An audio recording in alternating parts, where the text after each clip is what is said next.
السلام عليكم ورحمة الله وبركاته. isku soo noqod wanaagsan dhammaan iyo reer youtube meel kastoo dunida daafiisa joogtaan. maanta waxaan taaganahay dukaanka la yiraahdo gp high five. intii australia degan way taqaanaa, intaan aqoonina waa dukaamada gada electricianka iyo waxyaabaha kamaradaha, tviyada, waxyaabaha iibiya. waxaan idin tusayay soo iibsaday kamaradaas, aada u faraxsanahay, alxamdulilah, shukrillah, maasha allah, tabaaraka allah, isoo wada dhaha dhammaantiin. insha allah kamaradaasaan rabaa inaan hadda ka bacdi wax ku duuduubto. hadda waxaan idin tusayaa dukaanka dhexdiisii iyo waxyaabuu iibiyo ayaan idin tusayay. markii hore caadi baan u hadlayay, laakiin markaa cod baan idiin soo saaray maadaama buuq badan meesha ka jira. hadda waxaan usoo baxay banaankii because waxaan rabaa dukaanka ku xiga oo office work la yidhaho, buugaga caruurta iyo waxyaabaha maaragtay xafiisyada ayuu iibiyaa. markaas kala socda videoga insha allah. sheeko yar baan rabaa inaan noo boobsiiyo oon maaragtay niigu daro maaragtay videoga intaad daawanaysiin. waxaan qabanayo dhanna halkaa ka daawada pictureka insha allah. maalin maalmaha kamida waxaa jiray 2 gabdhood oo yaryar oo walaalo ah oo isku dhalasho xigay. 2 gabdhood ee walaalaha iyagoo yaryar baa hooyadood dhimatay. hooyadooda markay dhimatay aabahood wuxuu guursaday naag kale. naagtii kale uu guursaday buu u geeyey. kabacdi markuu naagtii u geeyay aad way isfahmi waayeen. haddana waxaa loo geeyey edadood oo isaga walaashiis ah. edadood markii loo geeyey gabdho yarar adigu waxbay iska barbaranayeen, dugsi iyo waxaas iska dhigdhiganayeen, iskuul saasa may dhiganaynin oo dee maaragtay caruur may ahayn, hooyadood nooshaho loo hagarbaxay may ahayn, ilmo yararoo iska dhibaataysan oo maaragtay hooyadoodna edadoodna waxay ahayd qof iska danyara oon waxba haysanin. maalin maalmaha kamida waxbarashadii ay ku jirtay waxay isbarteen. gabadhi 15 sano mid gaadhay, midna 14 bay jirta. tii 15ka jirtay baa waxay isbarteen wiil oo maaragtay dhigtaa, maxay ahayd ay meesha wada dhigtaan madrasad iyo iskuul wuxuu ahaa ma garanayo, ay wada dhigtaan ayay isbarteen. markay isbarteen hadda waxaan soo galay dukaankii cuntada. markay wiilkii isbarteen waxaa dhacday maxay ahayd gabadhii iyadooba 15 sano markay iyadoo jirta ayaa maxay ahayd sanadka dhammaadkiisa adiga 16 markay sii galaysay ayaa waxay damacday inay wiilkii isguursadaan. asagana wuu ka ogolaaday, wiil diyaaruba ahaa, wax yar biyada ka weynaa, reerkooduna wiilka kelibay lahaayeen oo aad bay u jeclaayeen. marka reerkiibu usoo bandhigay yidhi hooyo gabadhaasaan raba inaan guursado. gabadhana korkii ka yaqaanay inay ka ogaayeen. haye bay yidhaahdeen, way isku guuriyeen dhalinyaradii ayadoo 16 jira, wiilkana 20 sano meelahaasuu jira, waxsaas kama weyneyn, 4 sano keliya ka weynaa. waxaan idin tusay sida chickenka u dubaan iyo waxoo dhan say wax u sameeyaan maqaaxida aljanna la yidhaha maqaaxidan by the way. marka waxaa dhacday gabadhii iyo wiilkii markii la isku aroosay oo gabadhii guri loo diyaariyey, gurigeedii u guurtay. walaasheedii ka yaraydna waxay weydiisatay inay u guurto ay raacdo ay gurigeeda qolka siiso. marka tayar markaa 15 weeye, tii kalena 16 bay sii galaysaa. bas labadii gabdhood markaysay iskula joogeen waxaa dhacday gabadhii uur bay yeelatay. allah mustacaan, uurkii markay yeelatay si u faraxsanayd oo u qurux badnayd oo walaasheedii oo odaygeedii dee wiilkii yaraa ay jeclaa isku daadahaynayeen oo waxbarashadii intay dhameeyeen iyadana wiilkiina shaqo fiican bilaabay oo kaale iska arag ah. weliba way sii wadatay taaga, isagaa laakiin dhameeyey. ayaa waxaa dhacday maxay ahayd gabadhii inay fool qabato. fooshi markay qabatay, fooshi gudaheedii ayaa intan aan ugu nacabahay wallaahi aad bay u xanuun kulushahay. fooshi gudaheedii maadaama gabadhu iska yarayd, cunuguna aada ugu weynaaday, kafkiiba cunugii ku dhegay, yaa allaahuba looga soo bixin kari waayey. bas markii dambe dhakhtarka qalliin baa loo cuntada takeaway baan kusoo qaadanay. qalliin baa loo diyaariyey. qalliinkii markii loo diyaariyey gabadhii oo la qalay, adigu gabadhii maxaan ku dhaha way dhiig baxday. kabacdi gabadhii way dhimatay. markay gabadhii dhimatay wallaahi arrin aada u naxdinla weeye. cunugii yaraa beebigii walaasheed baa soo qaadatay. walaasheed baa caanas ka siin jirtay, la daalaa dhacday, koorisay. markaan guriga imiday waxaan idinka sheekeynayay kamarada iyo aan sugaya ayaa si hamkaale ila furfur leedahay leehay marka si hanba maqa soo qaadanaysa waxaan maanta soo sameeyey waxaan idinka sheekeynayay marka maxay ahayd de mar haddaan cod saaray waxaan is iska wada saaro sheekada qisadan oo dhamaystir marka waxa dhacday gabadhii yarayd baa maxay ahayd wiilkii baa wuxuu yiri walaal adiga guriga iska degano ani guriga hooyaday baan ku noqonaya because maadaama uu muxrimkeeda yahay de gurigii ma wada deganaan karaan ma garatay markaas uu guriga hooyadii ku laabtay karaduu ka bixin jiray beelkii wixii gabadhii gurigii bay iska deganayd inantii yarayd babyda caanay ku korisay waxay tiri maamada isaga dhashayna waxay iska ahayd maamo iska mashquul oo dadkan shaqaysta maaragtay sharshaarada iyo waxa la yiraahdo businesska ayay iska ahayd marka may haleelin u koriso ada gabadha yarayd oo de iska 15 laakiin 16 iyaduna lafteeda oo sii gudbaysa baa korisay cunugii markay korisay gabadhii adigu markay jirtay ada 16 sano iyo badh markay jirtay gabadha weyne wax korinaysa baybidii yarayna ay soo kortay dhowr bilood jirto wiil baa qurbaha ka yimiday oo gabadhii guursaday gabadhii maxaan ku dhahay baybida haysatay oo walaasheed dhashay baybidii iyadiiba usla ka haystay Canada la geeyay Canada markii la geeyay baybidii way korsadeen gabadhii waxbarasho fiican bay heshay nolol fiican bay tii yarayd gashay sawirada hooyadeed way aragtaa laakiin hooyadeed habarteedu may sheegin oo may oranin gabadhan ku dhashay anaa ku dhalan bay mar walba ku dhahaysa laakiin ninkan kuma dhalin aabaha waa kaasi ku dhahaysa gabadhii yarayd maalintii 8 sano soo gaadhay oo ma aragtay sanad guuradeedii loo dhigayo 8 jirka ahaa birthday-geedii ayaa waxay ku tashteen iyadii ninkeeda iyo cunugta aabaheedu de Afrika joogo ay uga yimaadeen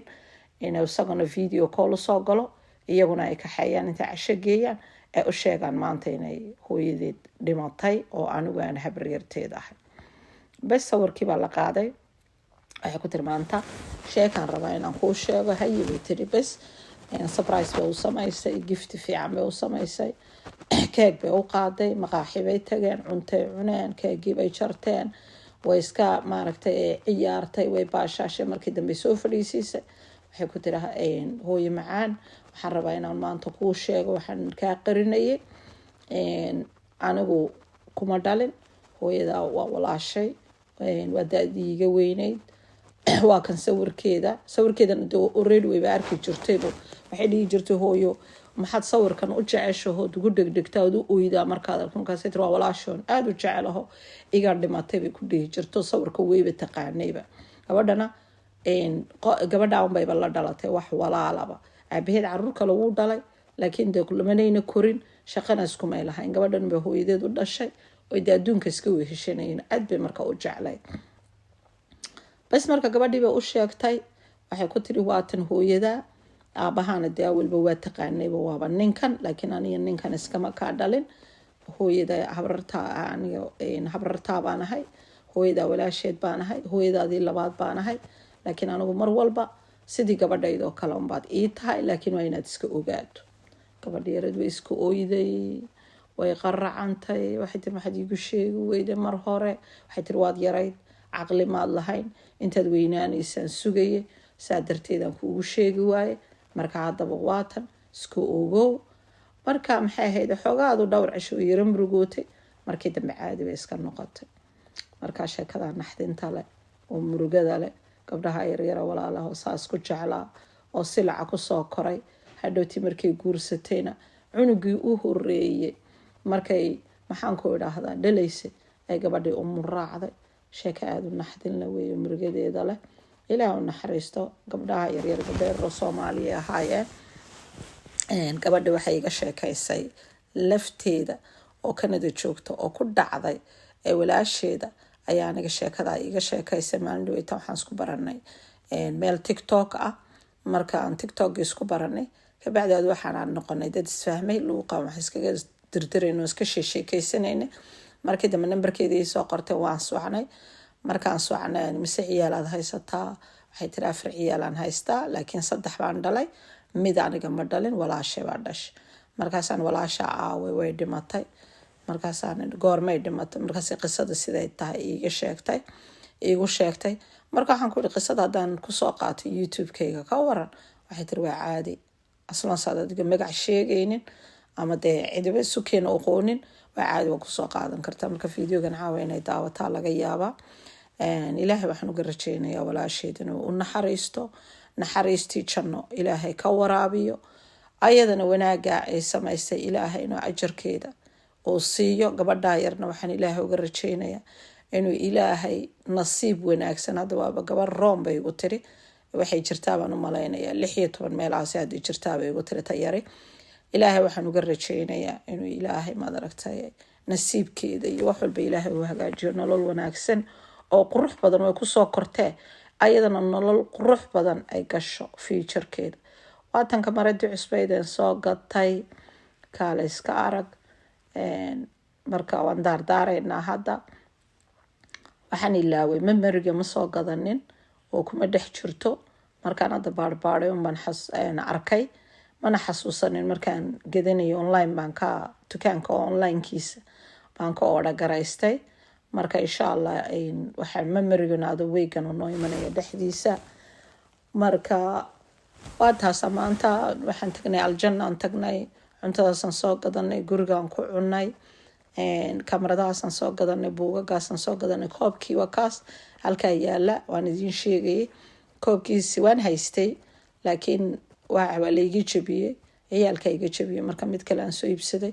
koobkaas aniga aad baan u jecelahay inaan ku shubto biyaha iyo maaragtay kulli aan juice ma cabo, laakiin marmar baan waxaan cabaa bahalka tabletka maaragtay vitamin C ga lagu dhex rito biyaha,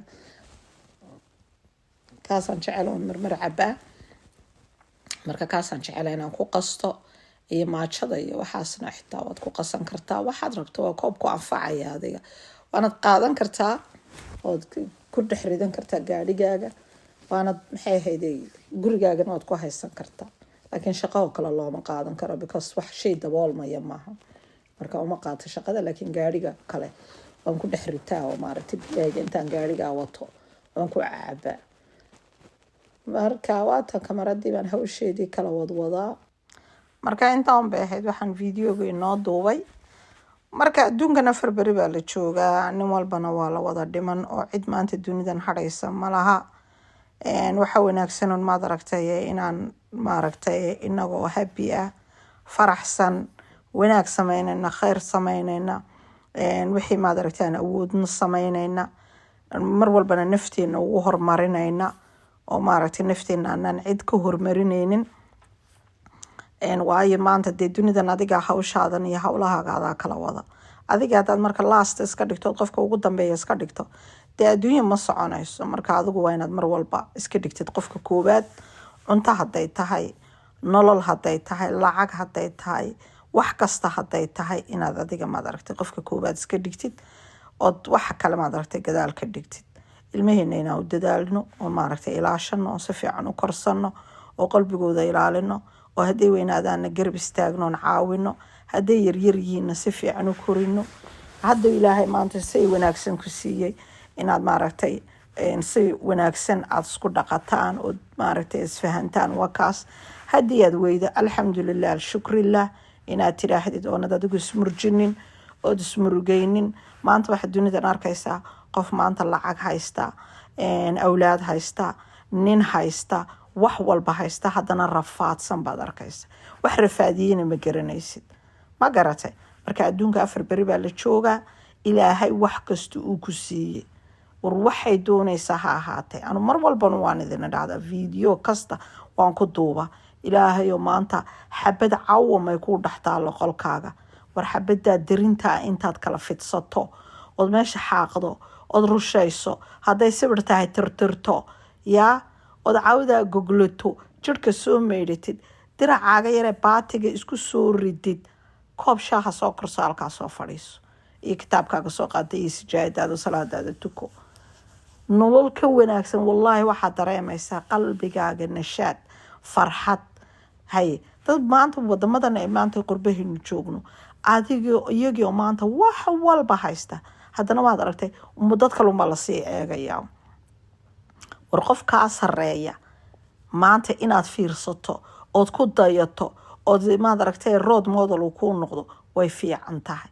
laakiin waxaanaad maad aragtay ay naftiina aad ilowdeen id ummadun mashquul ku tihiin id ummadun busy ku tihiin id ummad uun maad aragtay una hebelsadan hebelkan hebelkeer heblaayaa la furay heblaayo waa la guursaday heblaayo ilmay dhashay heblaayo aad haysiin danihiina ma waayo dunidan qofkan uma imanin adiga qofkani dunida wuxuu yimid noloshiis in la furo in la guursado inuu dhalo inuu maanta dhinto inuu shaqo bilaabo inuu maanta businessya bilaabo inuu maanta guryo dhisto inuu maanta dhibaato ku dhacdo inay muruga ku dhacdo waxa walba maanta dunidan waynuu nimid waynuu joognaa marka qof walba ha uga dhigina waxa ku dhaca ee ilaahay gacanta ku hayo ee dhacdooyinka ah rabbi gacanta ku hayo rabbi maamulo qofka iin ha uga